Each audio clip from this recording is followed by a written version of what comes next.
The National Museum of the U.S. Air Force is in the midst of a multi-phase expansion plan. The Air Force Museum Foundation is supporting a major capital construction program to expand the museum's exhibit space with a fourth building that will house presidential, research and development, global reach, and space displays. The Space Gallery will tell the remarkable story of Air Force activities in space. The gallery will include a Titan IV space launch vehicle and spacecraft from the Mercury, Gemini, and Apollo programs, including recently retired NASA artifacts and a variety of astronaut equipment. In addition, a range of satellites and related items will showcase the Air Force's vast reconnaissance, early warning, communications, and other space-based capabilities.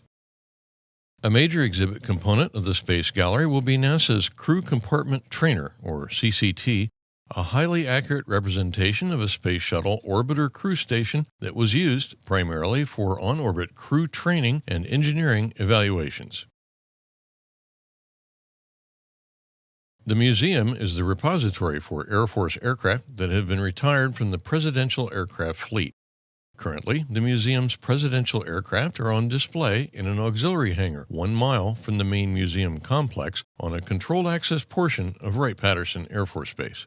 The new Presidential Gallery will permit the museum to bring these aircraft to the main facility, allowing all visitors the opportunity to view this historic collection of 9 presidential aircraft.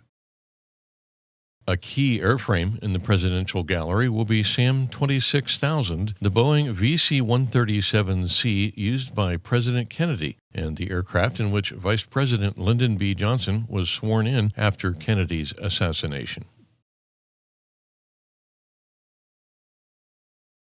Like the Presidential Collection, many of the museum's one-of-a-kind research and development flight test aircraft are housed in a hangar on the controlled access portion of Wright-Patterson Air Force Base.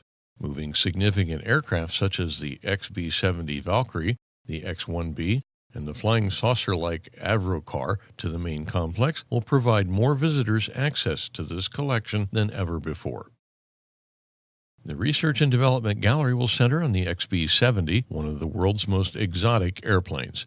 The XB-70 was conceived for Strategic Air Command in the 1950s as a high-altitude bomber and could fly 3 times the speed of sound.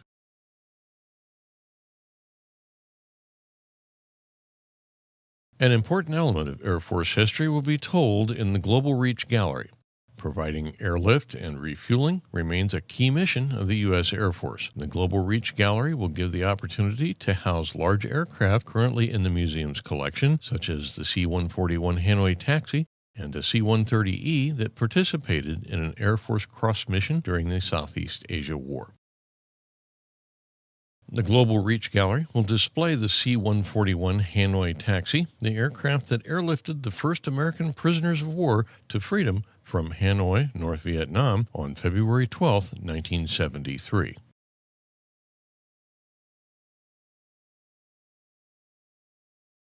Finally, the most unique feature of the fourth building will be the installation of interactive learning spaces, or nodes, throughout the building. 3 learning nodes will provide settings for lectures and demonstrations, as well as extensions of the exhibit experience. These 60-seat gallery classrooms will allow museum staff to facilitate STEM, science, technology, engineering, and mathematics experiences, while guest scientists and engineers from Air Force organizations, the aerospace industry, and area colleges and universities will be invited to share their expertise. Multimedia presentations will introduce students to air and space missions and the men and women responsible for their execution.